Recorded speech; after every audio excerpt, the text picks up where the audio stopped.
Varicose వ్యాధితో బాధపడుతున్నారంట. తక్కువ ఖర్చుతో ట్రీట్మెంట్ కావాలి అనుకుంటే ఎవిస్ హాస్పిటల్ని సంప్రదించండి. నమస్తే వనజ గారు. నమస్తే జయ గారు. వనజ గారు, మనము 1 నుంచి 9 వరకు మే నెలలో ఎలా ఉండబోతోంది అనేది మాట్లాడుకుంటున్నాము. అది టారో రీడింగ్ ప్రకారం, న్యూమరాలజీ. మరి 1, 2 మనం గతంలో చేసేసాము. ఈరోజు 3వ నెంబర్ తీసుకుందామండి. తప్పకుండా. 3 టోటల్ 3 వచ్చే వారికి మే నెలలో న్యూమరాలజీ ప్రకారం ఏ విధంగా ఉండబోతోంది? 3 అంటే ఎట్లా అండి? 3, 12, 12, 21 అండ్ 30 ఈ డేట్స్, ఈ 4 డేట్స్ లో ఎవరైతే పుట్టారో వాళ్ళకి ఎట్లా ఉండబోతుంది. సో ఆల్వేస్ మీ నెంబర్ 3 అనమాట. 3rd నెంబర్ వచ్చి ఏది చేసినా మీకు సక్సెస్ఫుల్ గానే ఉంటుంది అనమాట. మీ మొబైల్ నంబర్ క్యాల్కులేట్ చేసి 3 ఉన్నా, లేదా మీ కార్ నెంబర్ 3 ఉన్నా, సో అది ఫేవరబుల్ గా మనకి వర్క్ చేసేస్తుంది ఆటోమేటిక్ న్యూమరాలజికల్ గా చూసుకుంటే మనకి. ఓకే. సో ఇప్పుడు టారోని న్యూమరాలజీలో క్లబ్ చేస్తున్నాం కాబట్టి, సో ఆ నెంబర్ కి గాను మనకి టారో ప్రిడిక్షన్స్ ఎట్లా ఉన్నాయో మే 2025 లో వాళ్ళకి చూద్దాం. డెఫినెట్ గా అండి. ఓకే.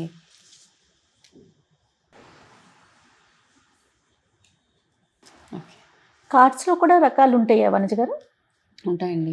ఇది నార్మల్గా నేను రీడర్ని కాబట్టి నేను ఓపెన్గా చెప్పేస్తాను. ఇదంతా ఏంటంటేనండి, ఒక్కసారి ఇట్లాంటి అంటే ఇట్లాంటి చూస్ చేసుకుంటే అది ఒక అడిక్షన్ లాగా అయిపోతూ ఉంటుంది అనమాట.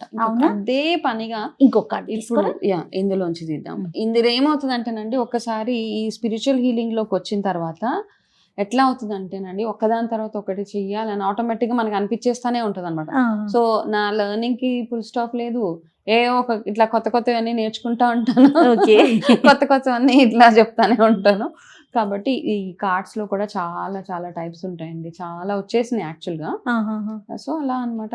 ప్రాక్టీస్ చేయాలి, మెడిటేషన్ కనెక్ట్ అవ్వాలి, చేసి ఇగో ఇలా కనెక్ట్ అవటం చాలా ఇంపార్టెంట్. అది ఇంపార్టెంట్. మన దగ్గర ఎన్ని కార్డ్స్ ఉన్నా మనము వీటి కనెక్ట్ కాలేకపోతే కనుక ఇట్ వోంట్ వర్క్ అనమాట. సో 3 నెంబర్ బేసిక్ గా ఏంటంటేనండి, గురుగ్రహానికి రిలేట్ చేస్తాం మనం ఎక్కువ సార్లు. 3 నెంబర్ ఎవరైతే ఉంటారో వాళ్ళ గురు అనుగ్రహం ఎక్కువగా ఉంటది అంటారు. కాబట్టి మనకేంటంటే 1, 2 నెంబర్ 1 ఎప్పుడు సూర్యుడు అనమాట, 2 మూన్ కి రిలేటెడ్. కాబట్టి ఏంటంటే మనము ఆ గ్రహానికి సంబంధించినవి చేస్తూ వెళ్ళిపోతే మనకి బాగుంటుంది, ఫేవరబుల్ గా ఉంటుంది. స్ట్రాంగ్ చేసుకోవాలన్నమాట బేసికల్ ఆ గ్రహాన్ని. మనకి ఎట్లా ఉన్నా ఇప్పుడు 3వ నెంబర్ గురుగ్రహం. సో ఏంటంటే వాళ్ళు ఎక్కువగా ఎల్లో కలర్ యూస్ చేయడము, గురువారం పూట ఏదైనా గురు ఆలయానికి వెళ్ళడము, శనగలు అట్లాంటివి దానం చేసుకోవడము. అండ్ ఇట్లా 3 నెంబర్ వచ్చిన పొరపాటును కూడా కాళ్ళకి సాక్స్ల రూపంలో అట్లా ఏదైనా ఎల్లో కలర్స్ వేసుకోకుండా, కొంతమంది ఎల్లో షూ, ఎల్లో సాక్స్ వేసుకుంటా ఉంటారు. సో ఏమవుతుందంటే మనం డిస్రెస్పెక్ట్ చేసినట్టు అవుతుంది. సో ఎవరైతే బిలీవ్ చేస్తారో, ఎవరైతే నమ్మరో, పర్వాలేదు మేము చిన్నప్పటి నుంచి చేసుకుంటున్నాం, ఇట్స్ ఓకే. కాకపోతే జనరల్ గా చెప్తున్నాను, చిన్నపిల్లలు ఎగ్జామ్స్కి వెళ్ళేటప్పుడు మనం సరదాగా ఎల్లో కలర్ సాక్స్, సో కొంచెం అవాయిడ్ చేస్తే, ఎప్పుడు గురువు అనుగ్రహం ఎప్పుడు ఉంటే మనకు అప్పుడు ఎడ్యుకేషన్ పరంగా కానీ అన్ని రకాలుగా బాగుంటుంది అనమాట. కాబట్టి నెంబర్ 3 వాళ్ళకి గురువు పవర్ ఎక్కువగా ఉంటుంది. సో ఆ పవర్ని ఇంకా పవర్ఫుల్ చేసుకునే ప్రయత్నం చేసుకుంటే సరిపోతుంది. సో వాళ్ళకి మే మంత్లో ఎట్లా ఉందన్నది చెప్దాం. ఫస్ట్ థింగ్ మీరు ప్రాక్టీస్ చేయాల్సింది క్షమాపణ. నేను ఇలాగే ఉంటాను, ఇంతే కోపంగా ఉంటాను, ఇంతే గ్రడ్జ్ పెట్టుకొని ఉంటాను, మా అక్క చెల్లెలతోటి, అన్నదమ్ములతోటి, ఎవరితోటి నేను మాట్లాడను, సంవత్సరాలు అయిపోయినా నా ఈగో మాత్రం 1% కూడా కిందకి పెట్టను అనుకునే వాళ్ళు చాలా మంది ఉంటారు. కాకపోతే వాళ్ళు ప్రాక్టీస్ చేయాల్సింది ఫర్గివ్నెస్ అనమాట. ఒక్కసారి క్షమాపణ. ఓకే, మీ దగ్గర నుంచి తప్పు లేకపోయినా మీరు ప్రాక్టీస్ చేయాల్సింది ఫర్గివ్నెస్. అది చేస్తే మీకు మనసు కొంచెం కూల్ అవుతుంది, ప్రశాంతంగా ఉంటారు ఫస్ట్ ఆఫ్ ఆల్. నెక్స్ట్ ఏం చేయాలన్నది చూద్దాం. ఓకే. సెకండ్ థింగ్ ఏంటంటే, మీరు ఎంత సైలెంట్గా ఉంటే ఈ మంత్ అంతా మౌనం మాత్రమే మీకు వర్కౌట్ అవుతుంది. అంటే మరీ మాట్లాడొద్దని కాదు, ఎంత ఇష్యూలకి దూరంగా, ఎదురింటి అపార్ట్మెంట్లో ఏదో ఇష్యూ అవుతుందని మీరు అనవసరంగా దూరడము, లేకపోతే ఇంకొకరి విషయంలో వెళ్ళడం, అవన్నీ కాదు. మీరు చేయాల్సిందల్లా ఫర్గివ్నెస్, అంటే క్షమాపణ ఒక్కటి. మీ లైఫ్లో ఎవరెవరైతే కోపంగా ఉన్నారో, మీకే అన్యాయం చేసి ఉండొచ్చు వాళ్ళు, బట్ స్టిల్ వాళ్ళ దగ్గరికి వెళ్ళి ఓకే అంటే వాళ్ళ దగ్గరికి వెళ్ళి చెప్పక్కర్లేదు, మైండ్లో నుంచి అది తీసేయండి. ఓకే, నేను వాళ్ళని క్షమించేసాను, ఈ ఇష్యూ నన్ను ఇంకా బాదర్ చేయట్లేదు అని దాన్ని తీసి పక్కన పెట్టేసేయండి అంతే. పక్కన పెడితే ఏంటంటే మీ నెత్తి మీద పెద్ద 10 kg బరువు కిందకి వెళ్ళిపోతుంది. దాని తర్వాత బ్రెయిన్ సూపర్ ఫాస్ట్గా పనిచేస్తూ ఉంటుంది. మీ ఆలోచనలు, మీ వర్క్ అన్నీ చకచకా ముందుకెళ్ళిపోతూ ఉంటాయి అన్నమాట. ఓకే. సో ఇంకొకటి ఏంటంటే, ఒకళ్ళ వీక్నెస్ మీద ఎవరో ఒకళ్ళు ఒక మీ లైఫ్లో ఎవరో ఒకరు ఉన్నారు బేసికలీ. అయితే ఈ 3 నెంబర్ ఉన్న వాళ్ళందరికీ ఇది వస్తుందా అంటే ఏమో వచ్చి ఉండొచ్చు. సో వాళ్ళ వీక్నెస్ తోటి మీరు చాలా అంటే ట్వీక్ చేస్తున్నారన్నమాట. ఆడుకోవడం, వీక్నెస్ మీద ఆడుకోవడం అంటారు కదా. సో అట్లాంటిది కొంచెం తగ్గించండి అంతే, సరిపోతుంది. ఓకే, వాళ్ళ వీక్నెస్ని క్యాష్ చేసుకోవడం, వాళ్ళ వీక్నెస్ తోటి ఆడుకోవడం అట్లాంటివి చేయకుండా ఉంటే బ్యూటిఫుల్గా ఉంటుంది. ఇది ఒక్కటే ఒక వార్నింగ్. అంటే జనరల్గా కొన్ని కార్డ్స్ అట్లా వచ్చేస్తూ ఉంటాయి కాబట్టి అది మీకు ఒక చిన్న అడ్వైస్. ఓకే, సో మీ ప్రోగ్రెస్కి అడ్డొచ్చేది ఏదైనా కానీ దాన్ని ఫస్ట్ తొలగించుకోవడం ఒక advice for the month of May.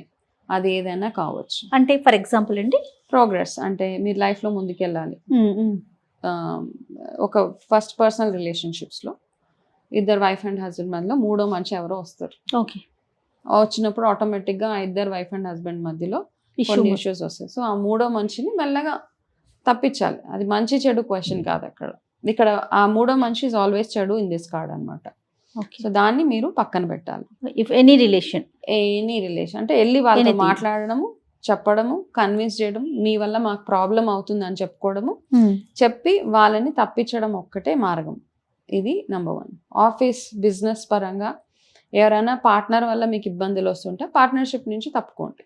Okay, better. పార్ట్నర్షిప్లో ఉండక్కర్లేదు ఇంకా. ఎందుకంటే అది ఒక్కసారి వచ్చిన ప్రాబ్లం అది కంటిన్యూ అవుతూనే ఉంటుంది. కాబట్టి ఆ పార్ట్నర్షిప్ని ఫస్ట్ స్టాప్ చేసుకోండి, లేదా మంచి టర్మ్స్లో మాట్లాడుకోండి. లేదా ఆ పార్ట్నర్ వల్ల మీకు ఫైనాన్షియల్ బెనిఫిట్ ఉంది, ఈ పార్ట్నర్ లేకపోతే నాకు నడవదు అనుకున్నప్పుడు ఇంకొక పార్ట్నర్ని యాడ్ చేసుకోవడానికి చూడండి. ఈ పార్ట్నర్ని మెల్లగా పక్కన పెట్టడం ఒకటే మనకి.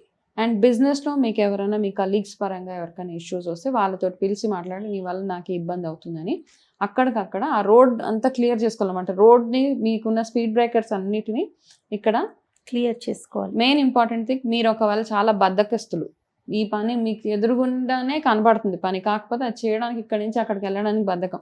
సో బద్ధకం నుంచి ఓవర్కమ్ అవ్వడం కూడా మీకున్న ఒక ఇండికేషన్ అనమాట. సో మీకు బద్ధకం ఉంటే ఆ బద్ధకం నుంచి బయటకు రండి. మీరు లేట్గా లేస్తారు రోజు.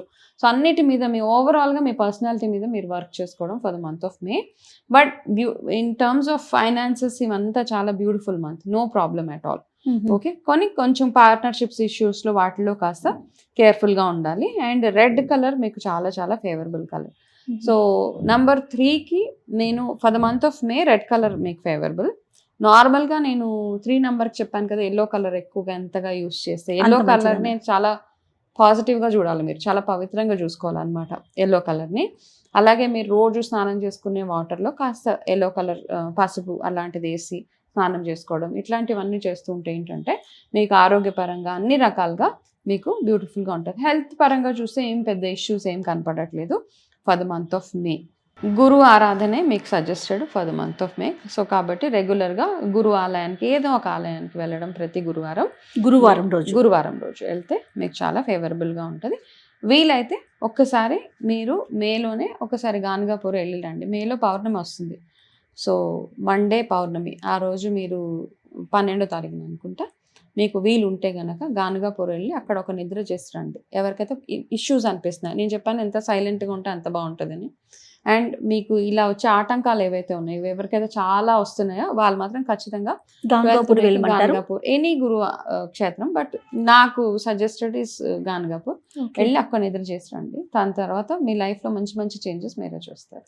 ఏదేమైనా silence is gold. Silence is very very good for the month of మే వాళ్ళకి అనమాట. అంటే ఎంత కామ్గా ఉండగలిగితే అంత బాగుంటుంది. రైట్ వంజ గారు, నమస్తే. నమస్తే అండి.